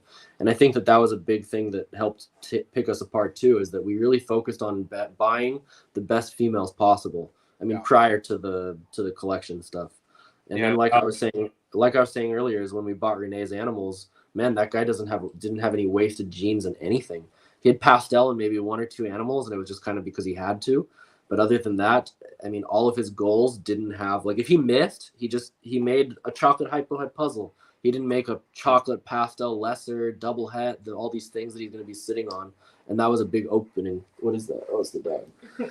That was the big opening, eye-opening experience to us of, like, you know, not wanting to have all these racks full of wholesale animals that you're going to have either way, right? Even when you're producing the best stuff on the planet, you're still going to miss and make your worst combos, and those are going to be your, you know, low-end stuff. So I'm glad you said that, Devon, because breeding those girls at, let's say, 3 years old, 4 years old, most of the time you're getting small, weak babies. Mm-hmm. You're not even getting the best of what that female could give you. So I too am that guy that's keeping animals that that can be versatile for me longer. Because man, the effort and the passion that goes into raising the animals to me is, you know, it's important. So for me to constantly be changing out my collection, bro, that's crazy work, bro. It is, and buying and selling adults is just it's a fucking nightmare. I want to get into. Yeah, it's a nightmare. Mm-hmm. And I know, just like breeding anything else, like when you kind of line breed something or just kind of keep breeding it, you get good quality out of it each time you go for it more. You know what I mean? And I want to feel like how do you really build a quality bloodline if you're not holding stuff for at least a few years? You know, like I don't like the whole cycling thing in and out. I feel like you're just not really honing down on anything. Yeah, and you know, like I've kind of learned too now that we got a lot of our hypo stuff came from Renee, and he did really good with quality control and line breeding and everything. Right. And we have some other animals that don't come from him that are hypo, and like we will make a post here in the next few days to show you guys. But like, man, sorry, my dog's here. We hatched a chocolate hypo clown from a non-Renee animal, and if you hold it up next to the same animal that we hatched from a good quality hypo line, they're a world apart. And like on pricing wise, we're going to price the same animal 1,000 euros cheaper just because of its quality. And I think that there's going to still be people who may not like wrap their head around that. But eventually in the end, as you start breeding them, you really start to see the difference in quality. So now I'm even going to make decisions where we're going backwards to keep the quality higher. Because like right now we're working on hypo DG clown, but the male that we use doesn't have the best hypo that we've ever had. So I'm going to go backwards and retire him and start using hypo clowns from Renee's animals and start making clown double heads and hypo double heads instead and reintroduce it to try to get better hypo into our hypo DG clown project as opposed to like the one that we're using now. Because we've had 4 clutches with our hypo DG head clown this season, and like the hypo clown head DGs that he produces, it's just compared to the ones that we produced even from our chocolate hypo clown clutch, it's just a world of difference. So quality is very important. Crazy to know. That's 100% right.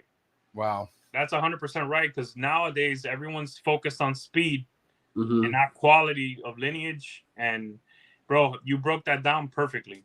I fully agree with you. Yeah. So that's we're still gonna make progress on both sides of things, but like we're gonna see. I really want to prove to myself that, like, hey, is that hypo DG clown that I'm going to make in 5 years or 3 years, whatever, is it going to be that much nicer than I think it's going to be from this one? Because even like taking this hypo DG head clown that we're using and putting them to really nice females, like quality hypo clown females, trying to pull the quality in, and it just doesn't do it, you know? And like if you look at Renee's animals, he has the same quality on both sides, and there's just never bad hypo that comes out of that stuff. And I even now regret that from those 140 animals that we bought from him, I resold 40 out of his hands. Thankfully, they all went to my friend, so they're not that far out. But I accidentally sold a double het hypoclown female that hatched an OD hypoclown for him, and just all these phenomenal animals that I should have been keeping. And now I've seen that, like, I just don't have enough of the good hypo that I want. They're like, oh, I can't do hypopide, hypoclown, and hypopuzzle off the same animals now, because I overlooked things like a blackhead hypo female. Oh, I don't need this, I'm going to sell it. Whereas, like, it was the nicest hypo blackhead that I could have, and now I, like, kind of regret and, you know, not having these things anymore. I don't feel bad. Everybody has those regrets, Yeah, bro. I know. Yep. And I'm one of them. I had a year, I think 2019 or 2020 is when I made some of the nicest GHI Mojave hypo stuff. And like, I sold most of it, and only because I thought I'm going to make more next year, but like I ended up doing something else. And now here I am, like 4 or 5 years later, and I'm trying to make that stuff again now, you know, because how good of the quality it was. Like, man, I haven't seen better hypo stuff since then. Like, I know I need to get back to that and then put other, you know, stuff in it that I want. But the line of quality in almost any morph is so important. But hypo, something that's been around for so long, man, you got to make sure you got good quality hypo. You have and the spectrum of hypo is from like the dull, ugliest things you've ever seen to like vibrant, full, aging well, just unbelievable stuff. So yeah, a really big one for us. And like, just even thinking about it, I was even thinking about it last night. I was like, man, now I have to go backwards with the Sunset Clown, and we're out of space with adults already, blah blah blah. So yeah. What's some of the untapped stuff that you have going on, or maybe you don't even have in your collection yet? And what I mean by untapped is like, you know, the random morphs that come out of left field, right? And you never heard of them. And I don't want to say random. Shout out to Antoine from DPR, but like his cantaloupe stuff and his gorilla stuff. Gorilla's awesome. Right. And there's other stuff like that out there. And then also I want to talk about how you feel about all the names that are out there in the ball python world. And should there be so many names for the same morph and et cetera, et cetera. But for now, is there a new gene that has been floating around name-wise out there that you don't have that you have, or something that you are working with that's super untapped? So we just made a big agreement with our friends from Designer Morphs. They have a new gene called Diablo. We're not 1,000% positive on everything on it yet, but it's kind of like a weird, dark, rusty Mandarin type animal. We've proved out a super maybe, not like 100% sure, but we now have it in a lot of G-stripe stuff, sadly, because that's what it came out of. But this is a big one that hopefully we would like to go somewhere with. We don't have too much crazy stuff, just like popping out of left field. And we also have another dinker project that we've now named Canary, but we've had two clutches with it this season, and all it does is confuse me more. So I always joke, like our friend Ralph, he's the Reptizon with the Cosmos. Nice.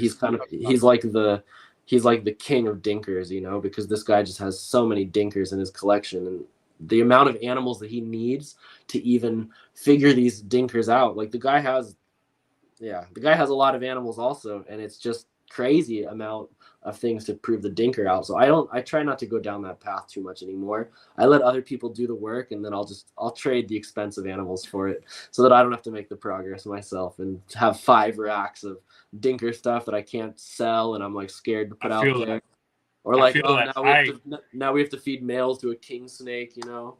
Hey, I've been to collections where they're going for home runs all the time. Yeah, where you strike out a lot. Mm-hmm. Yeah, and it's a lot of work and a lot of space. Yeah, and a lot of strikeouts. Yeah, yeah. You know, now we're in an apartment, so like, yeah, we bought land and we're building a facility, but it's going to be a year or 2 out before the facility's there.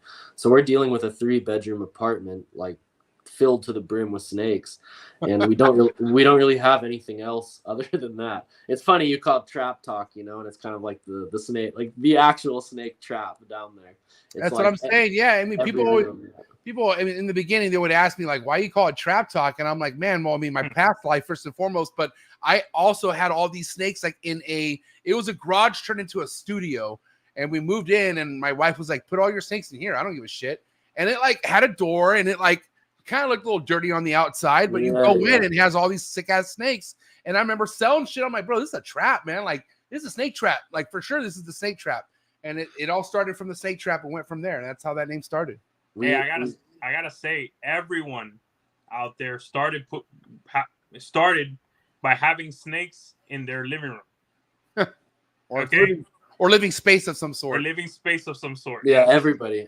We even had it in our first bedroom. We had like a bed, and on both sides of the bed we had rats. Yeah, but it didn't last long. Thankfully, we moved right away. Yeah, man. I mean, but this is kind of the stuff you want to just like remember. This is the journey, man. It's all about the journey. You know what I mean? I tell my wife all the time, man.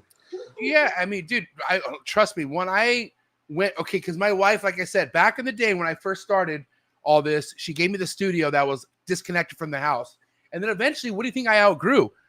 I grew out that studio. And then I'm asking my wife, I'm like, hey, can I please put these nicer snakes? And what I meant by nicer, I meant all the green tree pythons. Yeah, the ones that look pretty. I was like, they're only gonna live if I give them their own room. And she's like, really? And she's so she gave me another room in the house, and that's where I started putting all my chondros and my emerald tree boas, and then that's where I started my podcast in that room. And so, yeah, man, like, dude, you will not forget the stage you're in right now. Trust me. I know time goes by, bro.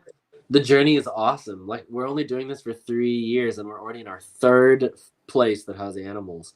Yeah. So hopefully the next move, things like calm down for a bit, but just like when people come and visit us now, I always joke like you're coming to the Prague Morph secret headquarters, because man, we live in a little village in the middle of nowhere in Czech Republic now. We're 2 hours south of Prague. You would never find this even if I sent you the address. And it's this grungy little like rundown building, and you go in and like other people live in there. Village Czech people, and they all know we have snakes and everything, and then we open the door and it's brand new inside, and it's packed to the brim, rack floor to ceiling, and people always almost laugh when they come inside, because they're like, man, I can't believe y'all are breeding these snakes in this location, because it's a poor area of the country where we're in now. Nothing dangerous or anything, but like, man, our neighbors, they got no idea the value of what we have downstairs, and it's gonna stay that way. What do you guys eat? What do you guys eat over there? Like, what's bomb to eat? I'm just curious. What's bomb to eat, man? We have to drive 30 minutes to the closest city to even get food. So a lot of cooking. We have a new girl who just moved here who's gonna be doing like social media stuff for us, and she's also a chef. Oh, perfect.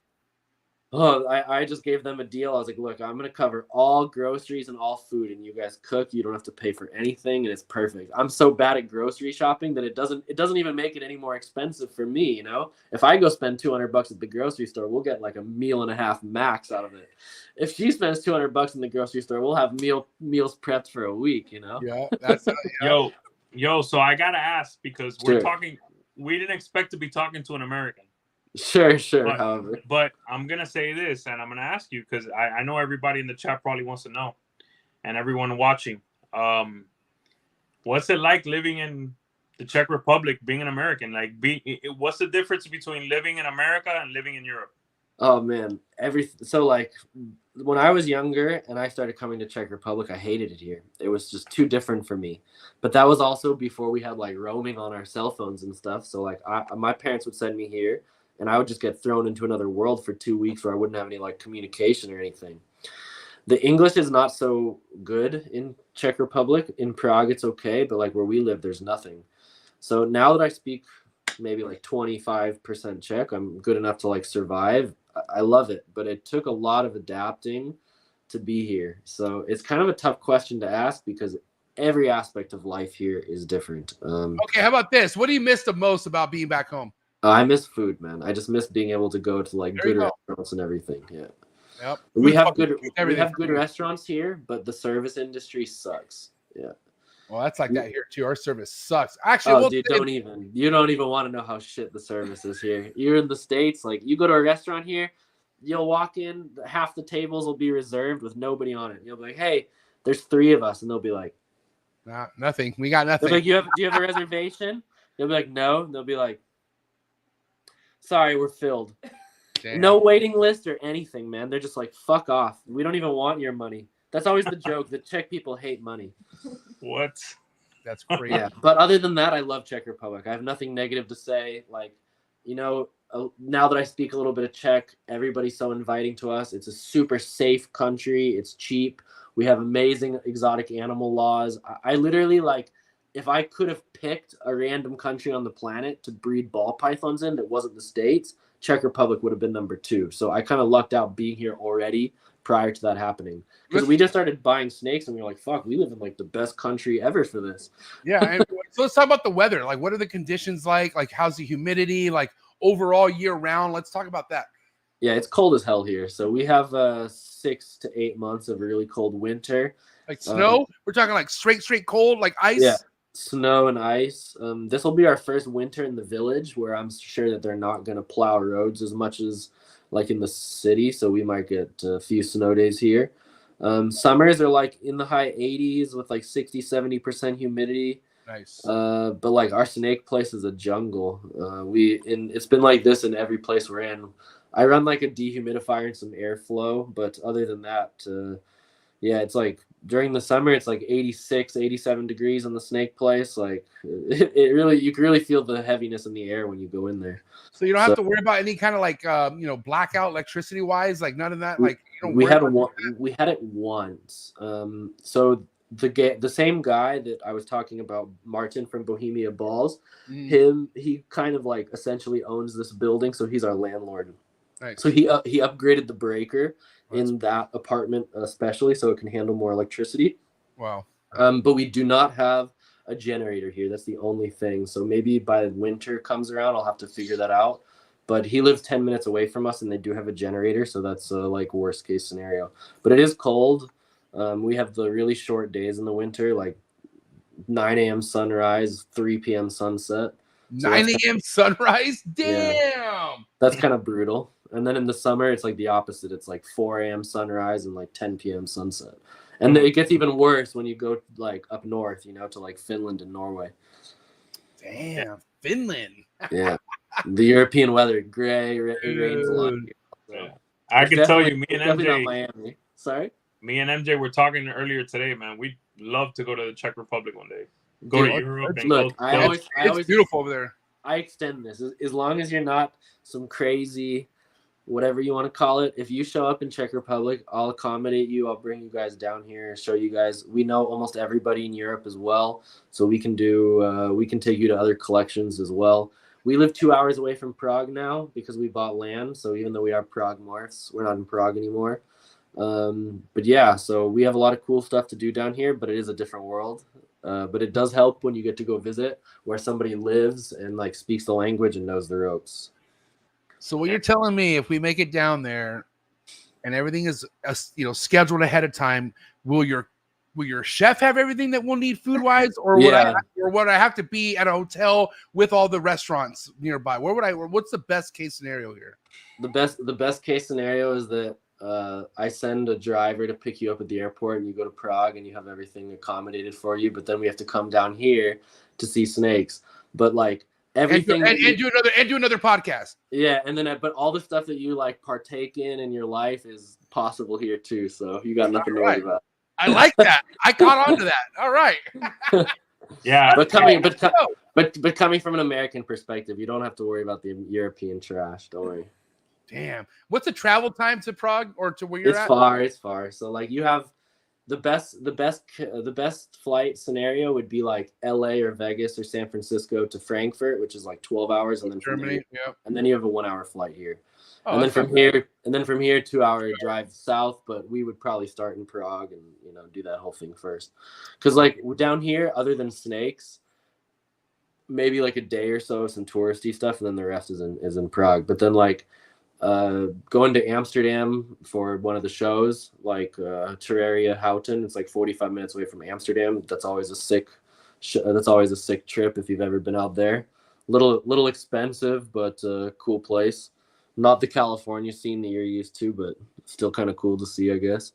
And yeah, so like, dude, if you guys come out here, like, we'll always make it happen. Anybody who's you can ask. There's been a few people who I even took a few of the European guys. I was like, hey man, you want to come out here, take some pictures of our animal? I'll pay your flight and come out. And they're like, all right. And 3 days later, they were out here in our collection. So there you go. Yeah, I can tell you that ham show is on my bucket list, bro. Germany, all that stuff. I want to go to Europe so bad. So the shows here aren't that crazy, okay? The ham show used to be crazy, and I think that a lot of Americans have the wrong view of what ham is. The coolest thing I've seen at the ham show was the guy getting caught stealing, and the whole crowd, the mob justice chasing him through Ham. But other than that, there's not a whole lot of like crazy stuff to see. Wait, hold on. So what did they do to someone who got caught stealing? We got to talk about this. So I'm trying to think, which ham was this? Do you remember? I don't think it was the last one. 2 or 3 hams ago, I'm not sure if any European guys are in the chat. It was like towards the end of the show, and people were packing up, and some lady was like giving a snake from a styro box. Just like, here, open the box, and the guy was like taking the snake out, and someone reached over her shoulder to try to grab her purse, and they got the purse, and they hit his hand right away, and then he was like walking off, and then everyone was like, hey, thief, and then he started running, and then like 50 people chased him and tackled him and just like beat him, and they were like filming it and yelling at him and stuff. It was pretty cool, man, not gonna lie. I really enjoyed it. It really brought me back to my American high school days, you know? Yeah, we should do that shit in America. Yeah, in America. Let's jump them. Yeah, especially fucking ball python. People that steal ball pythons from their homies. Yeah, nah. I forgot about that, yeah. Nah, but other than that, Ham is just like usually a big... It's fun to go to, but there's so many people there, and it's always like a joke that Ham smells bad because nobody showers, and yeah. But it's an experience you got to go to once. Well, there's a show here in the Northeast that people say the same thing. So what? That it smells? Yeah. Which one is it? I've heard it's in the Northeast. I don't want people to attack me. You remember the Hamburg show? Oh, you heard that too? The Hamburg, the Pennsylvania one? Yeah, I heard there's no AC. I heard it's musty in there, bro. Like, yeah, I heard it's very bad. Musty. Yeah, I heard it's bad for sure. I wouldn't. I don't know enough about the U.S. scene to even like pick up on that. But we have to head down to a Tinley or a Daytona or something in the next 12 months. So you have to for sure. Or no, a Reptile show. Which one is that? That's in Pomona. Yeah, the West Coast. Yeah, that's so. Yeah, There's the Anaheim and there's the Pomona show. I definitely would not be upset if we had to come back down. That's I will say that like of everything that I miss, I went to school in Simi Valley down. Right. Yeah, and I miss California a little bit. Like every once in a while, if we're watching something or I see like a drone shot of LA, it hits me a bit. But other than that, I don't miss home very much. So I know California well, and I know Simi Valley, bro. What do your parents do for a living? Are they fucking loaded? Because that's like that I know that area. That area is one of the richest areas in California. So my dad's a 1-person real estate broker, like nobody else in his company. It doesn't sound it's not as cool as it sounds, I promise. And then my mom's a retired ballerina. Oh, what? That's epic. But like, there's no money in ballet, so. And like I've said on a lot of other podcasts, that a big percentage of our ball python investments came from an inheritance from my grandmother passing away. So it's not like it wasn't just like the family jewels was there already, you know? Yeah. Wow. And so, and I'm curious, obviously you got your gambling with the ball pythons now, but do you still dabble with any kind of like poker or stuff like that? Or oh man, we played a bit at my bachelor party, and I don't miss it very much. I guess it's kind of tough now to play when I play smaller stakes for fun because I used to play 10-10-20 and 5-10-10 PLO, which is a pretty big game. So now when we go and we play like 1-2 or something, and now I don't need to win anymore. It's weird, like if you know what I'm saying. It's not my profession anymore, so it's not the same that it used to be. Because I think that I really enjoyed poker when I was really serious into it because of how intense it was, especially in like higher games and things. Yep. Maybe I always say that maybe one day if we like become very successful and I'm not so busy, I'd get back into it, maybe even play higher stakes. But for now, I don't really think about it, and it's been really nice to be like completely away from the world. My best friend still plays a little bit. I know him from the poker world, but other than that, I have like no connection to it anymore. Yeah, that's crazy, man. Like I legit paid rent for half a year one time off partypoker.com. This is like 2005. Yeah, you have to be a lot older than me. Are you like 37 or 38? I'm 38. I'm 39. I just turned 39. Yeah. I'm only 33, so that was like I didn't start playing until after. Oh, I'm 32. Sorry. That was I didn't start because Black Friday I didn't start playing until after Black Friday. I basically didn't start playing very seriously until I was in Europe. So I got to play on Stars and party poker and things, but it was already after Black Friday and like totally different world than from when you got to play on it. Yeah, and it was all good until I spent all my rent money and I had no money to pay my bills. And That's did you what I grow up gotta in San Diego? Yeah, I grew up. I mean, I lived in Seattle, Washington for about 5 years, and then I moved back down after I got hurt in baseball. But I mean, San Diego's like been my whole life, I would say, pretty much. What are you gonna say, Emilio? Know that, you know, I have to ask this before we forget. You know, Sure. getting back to having, you know, sorry to switch things up again. Dude, ask anything you want, man. I got nothing to hide. Getting back to 600 animals, bro. Let me ask you, like, what's Prague's Morphs gonna produce clutch wise going forward? So this season, we had to move mid-season. So we only had about, how many clutches this season? 30? Only like 30 clutches this season, which is nothing. We're probably going to have 100-ish clutches next season. A lot of those animals are, I think we still have over 100 animals that are within those 2 dinker projects. And a lot of those animals aren't getting bred, especially as I don't get the questions answered. I don't want to just keep producing tons of these. So I guess 100 clutches is about the goal next season, but we're only breeding things that we need, and we're not breeding things for the market. So like, that's why we won't breed that super chocolate hypo puzzle again. We just needed to make a female for ourselves, and we made multiples.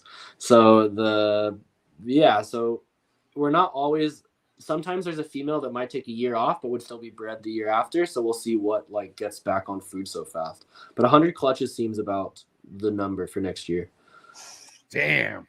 We didn't get into hype. Into Sunset. I see you love Sunset. Yeah, we don't have tons of it. We actually only have a Sunset Clown, which is going to breed this season. We had a Sunset male, like a regular Sunset male, that we sold to our friend, and he hasn't had any successful clutches with him yet, which I kind of had regret selling him because now I wanted to add it to puzzle and things, and I can't do it with Clown, right? So we'll kind of see. We had 2 Sunset pairings this season, but both went backwards. But I was thinking about this last night before the podcast. Is I really want to do Sunset Hypo Clown, but with like the hypo coming from Renee's stuff, because the Sunset hypos that I've seen so far have been pretty shit, to be honest. What? Sunset hypo? Some of the Sunset. He said some or most. Well, you said. Well, I'll say the way you're talking about Renee's stuff, it's top tier. I would say it's gonna be better. I think so yeah, too. Sunset hypo is some of my favorite. You like it? Stuff. I haven't seen that many nice examples yet, but I know there will be really nice examples. Yeah. Brock Wagner hit a nice one. I've seen it. It's about 700 grams. It's nice. Let's be real, though. We're talking about morphs that took it up the butt, okay, recently, for sure. Clown, you want to say 1. DG, number 3, Sunset. I mean, but look, think about it this way. Anything that's, how much were Sunset males when I started? Like $8,000. A lot. More than that, right? So any single res recessive or single gene anything on paper is not going to be worth what you're paying when it's new. It's just simple as that.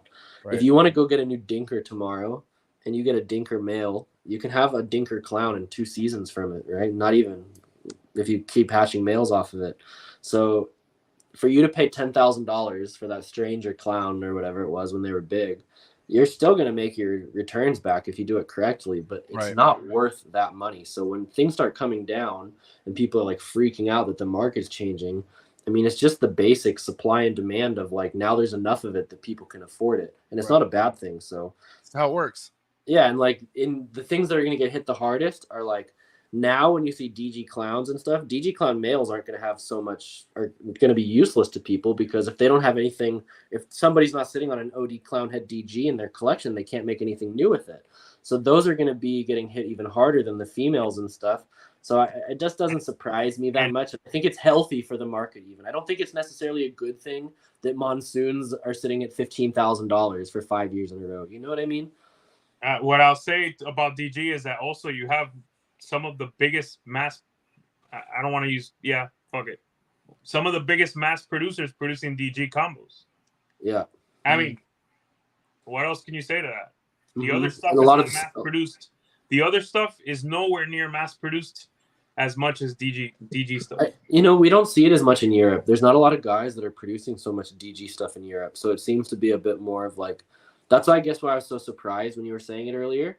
But now when you're like saying it, I guess I understand it a bit more. But yeah, like just, you're going to see that just now everybody's going to wake up and be like, fuck, we don't have any codoms and we don't have anything else that we can do in our collection, you know, because the DG clown with the double het pairing, what's it going to do for people anymore? I mean, at the end of the day, it's not a morph that gets kicked to the side. Like, it's still going to be really worked with. And it's just like clown, pastel, pied. Everything still has a meaning and a place. We're just talking about the value is going to change. Yeah. But that's why you gotta think bigger. You gotta think more down the road. That's all you gotta do. Got to do this right, you know.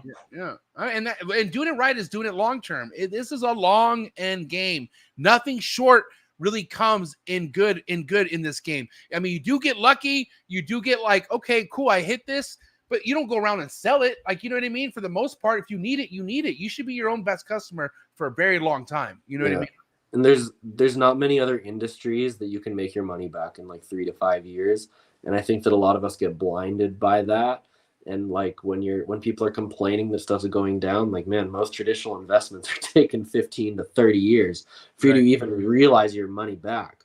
So this might not last forever for any of us. You know, there might become a time where everybody's chasing these quad recessives and we're not making 5-6 digits on animals anymore. So yeah, I think that we should all take advantage of it. And like you said, continue thinking of the future, because when you really look around at what your competition is, there are guys that are doing it well, but there's not that many guys that are really doing it like exceptionally. And that leaves you a lot of space to grow. I'm telling you, man, there is so much room and so much space and like so much to look forward to in what we're doing, you know? Cool. All right. I don't know. On to the next one. So, okay. I'm sorry. I got a message in and I was reading it. My bad. I bet you were. Yeah, I was like, maybe I was going to say something. It just looked like it was at the tip. I thought his fucking screen froze. I thought his alarm went off. All right, so check it out. I'm curious, you know, first and foremost, you know, at the end of the day, when you have production, right? If you hit 100 clutches, obviously you want to keep what you need, but there is going to be a lot of stuff available, right? Yeah. What's your biggest game plan on selling stuff that's available, right? Are you comfortable just building the network that you have been building customer-wise in the States here? Or like, how do you feel like a lot of stuff's going to sell for you? So thankfully, over the past 2 years, the wife's been doing pretty good on the social media, and that's generated a ton of interest. So even though we still only have like 2,700 or 2,800 followers, there have been guys who have been, especially since we got Renee's animals, there have been a lot of guys hounding us for stuff that we haven't even produced yet. So like, for example, I don't think it's going to be a big surprise that the Super Chocolate Hypo puzzles are not that tough to sell. So I'm not so worried on it, and thankfully that things are going to be spread out, that this season now is making the customers for next, because we have a lot of the bigger guys that are maybe wanting to spend a lot of money, but maybe I can't satisfy their need of everything they want this season, but I can satisfy some females or half of something for that project, which will mean that they will need something for next season as well. We had the Japanese guys from 06 Shockwave last November. Right. He came to Czech Republic and did a facility tour from us. They even filmed our collection, but the video still isn't out. And they took some stuff from us, and we've made some good connections with those guys abroad. So I think that up to this point, we haven't had any problems selling the like more sought after stuff. Sure, we still have like some males, like Het Rainbow stuff sitting around and things that are going to be harder to sell. But we've now since gotten a wholesale. We've been able to start wholesaling animals too. So I'm not too worried about it. I think that the social media is the biggest part of your marketing. It's your biggest free thing. Like we almost don't even get animals on Morph Market because they're selling off of Instagram before they get there. So assuming that continues and we continue getting bigger, I don't think that we will have problems with that. I don't want to get bigger than that 100 clutch mark unless it's required for us to reach our goals in what we're trying to breed. I don't want to just keep adding to the point and have a 5,000 animal collection in 2 years. And it's very easy to get there. Yeah. All right. Well, listen up. Wrap up question time. I'm going to go first, and then we'll let Emilio finish with his wrap up question. But man, let's keep it real. What is one genetic you might have worked with, or maybe that's even in the collection now, that you're okay with? You're like, you know what? No disrespect, but I'd rather maybe not focus on this. Like that we're done with it? I mean, I don't want to say done because that's such a like an aggressive word, but yeah, you're done with it. Lavender albino. Wow. Yeah. Fuck yeah. I'm not a lavender fan either. Sorry. I said it. Do you want me to elaborate? Yes, on why? please. For Emilio, because Emilio's about to flip out right now. No, I'm So, not. yeah. No, I'm not. no, I he's don't upset. completely disagree. So look, I I'm completely gonna disagree. I'm gonna rope Candy into this as well, because Candy was also a big disappointment for us. I love lavender. Okay, I think it looks awesome, and I think they're great entry level, like getting people to love ball pythons. But for our long-term goals of multi-recessive, there's nothing more than I can do with that animal than Lav Clown and Lav Clown Pied. And for me, Lav Clown Pied is not better than Lav Clown. So that doesn't leave 10 years of work for us to do it. And like guys like Justin have already produced so many nice Lav Clowns that there's nothing left for me to do with it. So that was one of the reasons why we decided that we would put, for example, like, we're going to work with Rainbow. We have it from Renee. We don't need to work with every albino. So we're going to pick with one, and that's Rainbow for us. And that's why we get rid of Lav albino. All right, Emilio, what do you have to say, buddy? I love Lav. I've always loved Lav, but I agree with you. I will not put any other recessives in it. I think you gave the Grail Project way too much credit. Everyone knows I love Justin, but the Grail Project to me does nothing for me. So you think it's shit? Yeah. It hides the clown 100%. Mm-hmm. Yeah. It's they age bad, huh? I'm sorry, guys. Anyone out there that's working the Grail Project, I don't like it. I think it's been a failure. Without Leopard, you better have Leopard in there.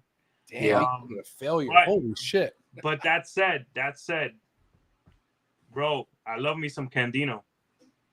Man. Really? You like the Candino more than the Candy? Yes. Dude, I'll sell you my whole Candy Clown project. We got 6 double visuals. Bro, I love me some Candino stuff, bro. And I have all types of Lav stuff. Yeah. But Candino does not get enough love. And too complicated for people to figure out without shed testing, and I think that's a big. It's a perfect animal all the way through its life. Yeah, like aging visually, you mean? Yes. Yeah. Doesn't stand a chance, it looks like. I mean, I think people. Hey, listen. I think people are over albinos. Period. For sure. Yeah. Bananas. In my view, bananas killed the albino market overall. Yeah. And then because bananas, that was a game changer for me coming in, because it made me open up my eyes to the whole ball python world was a banana. But I don't know, man. It's crazy to think like such a gene like banana is like that changed everything. It changed everything. It really did. Guys, I do not hate albino stuff. Okay, don't go there. I don't see the chat, so I don't see what hate you're getting. Yeah, just in case I get messages tomorrow. Yeah. Oh, this guy hates albino too. All right, Emilio got a big one for me. I see it on his face. What do you got for me? Let's go, Emilio. What's your No. Honestly, I asked this of people that I'm really interested in hearing this, the answer to this question. Where do you see yourself in 5 years? Man, this is a tough one to answer just because things have gone crazy in the last 3 years. Right. I see us sitting in our facility with a probably 2,000 animal collection, hopefully producing some of the best animals on the planet and being one of the biggest, if not biggest, producer in Europe, hoping to help grow the market. Because, we did have a chance, or when we first started, there was like a period when we were like, okay, we don't have that many animals. We can still move home and do this from back home, and we would probably make more money there. But even though we'd make more money there, it's just not the same journey, and doing this in a new environment of a new language and new people and not knowing what tomorrow brings, I think that's incredible to me. So I hope that we're continue going on that trajectory of living on our land and continuing our life and being able to continue doing what we're doing. But I hope that we are continuing to make a mark on the ball python world and become one of the biggest names in the whole industry. And that's one of our goals at the moment. On your in your facility, your land, are you going to finally breed your own rodents? Yes, thankfully. Okay. Awesome. But that's going to be phase 2. So phase 1 is just going to be snake facility with some apartments upstairs, and then the next building after that will be a rodent facility. Nice. But just having that facility with solar will save us enough money that the buying rodents won't matter so much. That's great, bro. Oh, you yeah, guys are man. well on your way, man. Thanks, guys. I appreciate this. You know, you guys made me a bit more nervous than the other podcasts I've done. I don't know why. I mean, bro, coolest reptile network in the world. I don't blame you. It's all good. But I will say, you guys really take us up and come to Europe one day, and I'll make a good trip for sure, 100%. I mean, listen, I already told Emilio we got plans all over the world for this shit. You know what I mean? And I would love to come to your spot. We would love to come to your spot, do a show in person, because I think that's kind of what connects everything, is sitting down with someone and talking like this. You know, even though this is cool via internet, but when we're in person, man, I love that kind of connection. And dude, and hopefully, if we're ever at a show that you guys are at, like, you'll see us. We post all the time. We'll meet up in person. Dinner's on me, guys.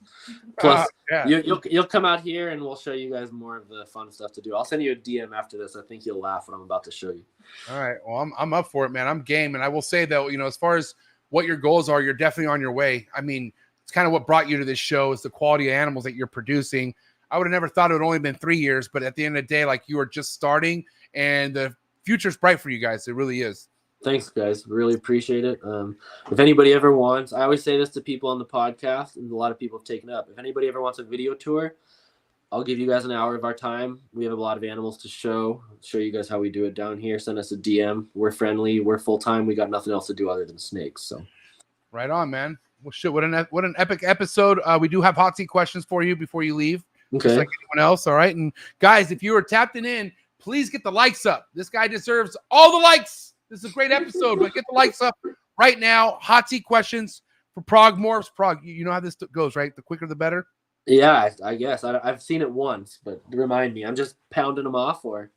That's what she said. But yes, exactly. That's exactly. Let's do it. All right. Hot seat questions about to be pounded off by Devon right now. Here we go. You ready, Devon? Yep, I'm ready. All right. Frozen thought or live? Live. First thing you would feed a baby ball python? Mouse. Okay, I gotta pause this. Hold on. Dude, you have a chondro? Yeah, I do. One. I've never stopped hot seat questions like this, but Jaffe, I read a comment earlier that Jaffe said that you have quite the unique chondro, and I'm a chondro guy. What's going on with your chondro? What's up with this? We bought a chondro from someone in the community that I didn't know was such a good chondro guy, and we got a designer that's a high yellow male designer, man. I wish I could tell you more. I don't have the paperwork in front of me. And you bought that from somebody in the United States or over? No, Europe? it's in Czech Republic.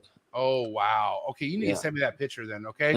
But sadly, Jaffe, my friend, we don't have the space for it, so my friend in Germany is taking him. He's not going to be gone forever, but yeah. Dang. Well, there's an update on that. All right, resume. Hot seat questions. Right. A cut or no cut? Cut. On what day? 58. All right. If you were to start over, would you get a red chondro neo or a yellow chondro neo? Yellow chondro neo with what we had. Wow. Okay. All right. Ball python wise, pre-first shed meal or post-first shed meal? Post-first shed meal. Yay imports or boo imports? Yay imports. To spray or mist a ball python, or to never spray and mist a ball python? Spray and mist a ball python, I guess. Yay sports or boo sports? Yay sports. Favorite sport? Tennis. Wow. Tight. Yeah. All right. Favorite tennis player of all time? Nick Kyrgios. I don't know who that is. I know the Andre guy. What's the Andre guy from back in the day? Agassi. He's from Vegas. Yeah. Effel's sick. All right. Back to normal. Big flexor or no flexor? Flexor. Oh, like flexing on Instagram?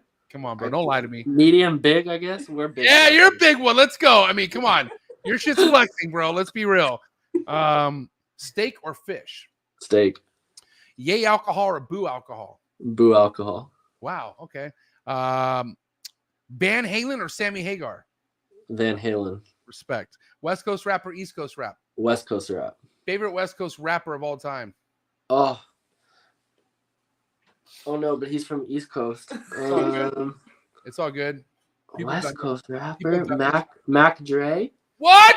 Wow, did we just become best friends? Did we just become best friends? Whoa. What the heck? Finally, someone gets it. I don't even know what to say to that. All right, little word association. Say the first thing to come to mind. Milk. Eggs.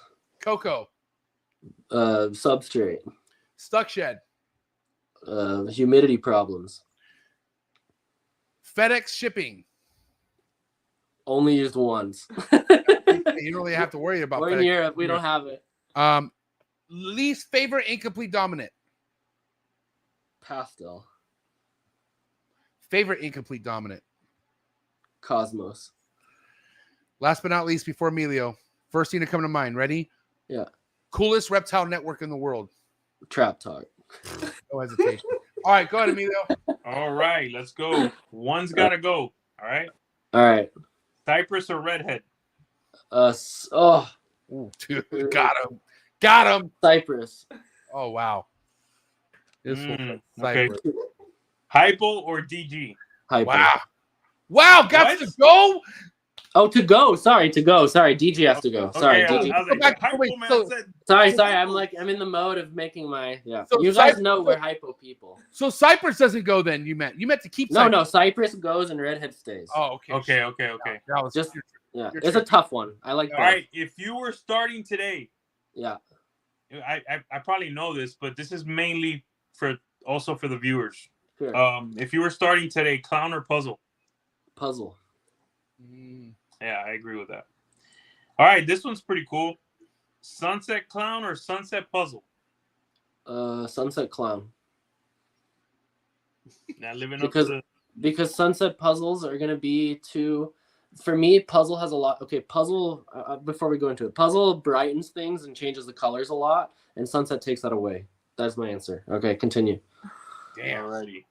I love I'm gonna get back to because listen, these two animals stuck with me. Mm-hmm. Okay, Sure. these two animals are gonna alter some of my breedings for this coming season. All right. Okay. Black pastel hypo puzzle or black pastel cypress hypo krypton? I keep the black pastel hypo puzzle for sure. I keep it and get rid of the krypton. Yeah, the krypton needed an extra gene. Yeah, and the krypton is gonna take the krypton is gonna be harder to work with because of the variation with the clown. Yeah. But that said, that animal opened my eyes big time. But hats off, that's a Miguel animal. So Yeah. just let you guys know. Yeah. That's it, bro. That's all Hold I got. on. I got a bonus one. All Okay, right. with all the heat that you have, would you just kind of say that Sunset would be the redheaded stepchild of all of the morphs that you work with? Like you're just like it's a part of the family, almost because you can't just kick it out, but you're just hoping for the best. Is that the way Sunset's really being looked at with your projects? No, because I know that it's gonna be phenomenal with our hypo. But There you until go. that's done, That answer was for Krista. There you go. yeah. But until that's done, then it kind of feels that it doesn't feel as bad as the albino stuff. Let's put it that way.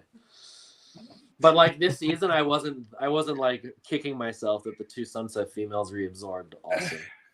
Oh, that's Mouse. All right, listen, dude. 2 hours, just shy of 2 hours. This was an awesome podcast. Cannot wait to have you back. Like I said, could be in person easily.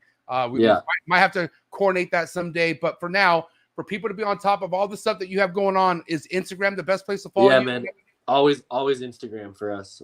Obviously Morph marketing stuff too, but Instagram is where like 90% of our interactions are. All right. And I feel like I've heard your wife in the background. So any shout outs you want to give to anyone tonight or anyone who's backing you up? Yeah, look at you. Yeah. Shout out to her, man. And then the shout out to the Prague Morphs. Is that the chef? No. The chef's not here, man. I wish. No, listen, man, shout out to you guys. I really appreciate all the quality, man. And I think everything that motivates what we do is about the quality, and you guys have it. Super stoked to have you on the show. But guys, do me a favor. Please go give Prague Morphs a follow. Link in the description below. And it's a wrap for Devon and his wife. Amen. Give it up, ladies and gentlemen. Thanks, guys. Appreciate it. All right, Good bro. luck, bro. Hope you take a All right. nap later today, okay? I will. It's 5 a.m. now. All right, I'm gonna leave this, but I'm gonna send you a DM so you can All right. hit me up after. Sounds good, man. Have a good night. Thanks, Devon. Peace, guys. Thanks a lot. Appreciate it. Great episode, man. That was awesome. Yeah. That was a good time. What did you think? Yeah, they're gonna kill it, bro. They're impressive. Yeah, I mean, listen, the work speaks for itself, right? Yeah. And also unique situation, right? He's in Europe. He's making connections with people who have good quality stuff. I mean, he said he took over 5 collections. Was that? Did he say 5? No, 3. Three or four. Okay. I mean, bro, holy shit, you know? And we're talking like I said, there are a lot of ball python breeders in America. In Europe, it's more scattered. It's more like it's not saturated like what it is here. So meaning like he probably got his hands on some really, really top tier shit, bro. Like, and I think it's showing obviously in his productions. I can tell you that off the top of the dome, he has to be top 3, top 4 already easily. Yeah. And you know, especially with 600 animals, forget about it. That's a lot. I was expecting that number, bro. Fuck. Yeah. And he wants to hit 100 clutches next year. Yeah. So big things for big moves, man. Listen, I appreciate Emilio. It was a great episode. See you next week. But guys, please go give Villarino Reptiles a follow. Go join the V Unit subscription. Nothing but great knowledge and connection going over there. But give it up for my man Emilio, Big E, Top G. It's a wrap, ladies and gentlemen. Have a good night, bro. Talk to you soon. Good night, everyone. Hope everyone had a good episode with us. I had a great time. Get the likes up, please. The likes need to be a little bit better.